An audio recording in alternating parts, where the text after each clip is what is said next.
Now, again, this was not part of any peaceful protest that happened yesterday. This occurred much later in the evening. We want to send things out now to our Ryan Henson, who has a little bit more on how all of these events unfolded. Ryan?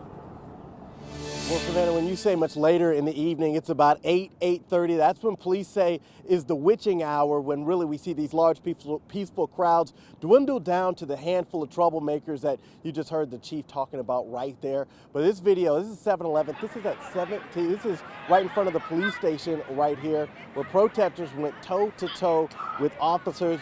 Things were thrown at officers at that line. Gasoline, according to the police chief, was poured on officers. Fireworks fired in their direction right there. And then this right here was just before that, right around the corner. That's a 7-Eleven that caught fire after looters came and stole, food and goods, other things that would be at a 7-Eleven, and then fired a firework off into the 7-Eleven, which ultimately started that fire right there. So obviously the St. Louis Fire Department had to come out and put that fire out, and right around the corner was that scene we saw just before with those protesters and that line of officers going toe to toe right there. But Board of Alderman President Lewis Reed says obviously when the sun goes down, that's when the trouble starts. But when the sun comes up, that's when he wants to see the city unite and pick itself back up.